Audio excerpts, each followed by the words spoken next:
د ولسمشر غني صبر نور تمام شو او حوصله ختمه شوه. غني افغان ځواکونو ته ډیر زبردست امر وکړ دا چې غني څه ویلي دلته ټول حال کتلی شي.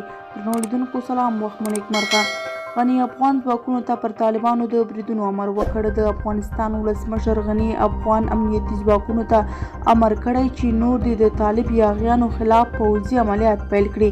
هغه نن د سې شنبې ماښام په یوه ویډیوي وینا کې افغان ځواکونو ته امر کړی چې له دفاعي حالاتو وځي او د دښمن پر ضد خپل پوځي عملیات یو ځل بیا پیل کړي. ولسمشر غني دا امر په کابل، ننګرهار او لغمان کې له خونړیو بریدونو وروسته کړی. تمه کېده چې له طالبانو سره د امریکا د سولې له تړون وروسته به په افغانستان کې خشونت کم شي، خو لا هم ځانمرګي او وسلوال بریدونه روان دي. په تازه پیښو کې په ننګرهار کې ځانمرګي او په کابل کې د ولادي نسایب په یوه روغتون وسلوال برید کې لږ تر لږه 42 تنه وژل شوي او شاوخوا 90 نور ژوبل دي. په کابل کې د امریکا سفارت دا بریدونه د ترهګرو کار بللی.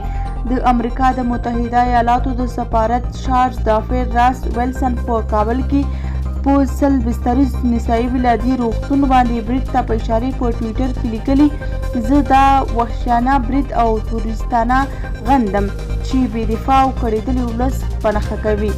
د ولسمشر غني هم په خپله وینا کې د کابل پر روغتون نننی برید، ننګرهار کې د جنازې پر مراسمو نننی برید او د تاوتریخوالي نورو پیښو ته په اشاره وویل طالبانو او داعش ډلې په دې بریدونو کې د ښځو او ماشومانو په ګډون بېګناه افغانان او امنیتي کسان وژلي.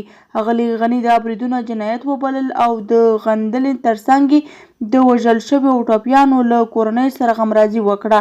هغه زیاته کړه چې طالبانو له جنګ او افغان وژنې لاس نه دی اخیستی او پر افغانانو عامه ځایونو یې بریدونه کړي دي. نوموړي وویل د افغانانو د امنیت او د عامه تاسیساتو خوندیتوب او د دښمن د بریدونو مخنیوي لپاره افغان امنیتي ځواکونو ته امر کوي چې له دفاعي حالات راوځي او بیرته تعرضي حالات ته ستانه شي. په افغانستان کې د ناټو ملکي استازي نیکولاس هم د دغو بریدونو له کبله خواشیني ښودلې. نوموړي په خپل ټویټر لیکلي د کابل او ننګرهار بریدونه چې بې ګناه خلک پکې ووژل شو په کلکه غندم. نوموړي ویلي چې ناټو به د ترهګرۍ په ضد مبارزه کې د افغانستان ترڅنګ ولاړه وي. د نړۍ یو شمېر نورو مشرانو هم مهاله د افغانستان بېلابېلو چارواکو، قومي مشرانو او دولتي لوړپوړو چارواکو دا بریدونه غندلي. زموږ ویډیو همدومره وه. که مو خوښه شوې وي نو ویډیو لایک او زموږ چینل سبسکرایب کړئ. له توجه څخه مو نړۍ مننه. تر بیا ښې جاري.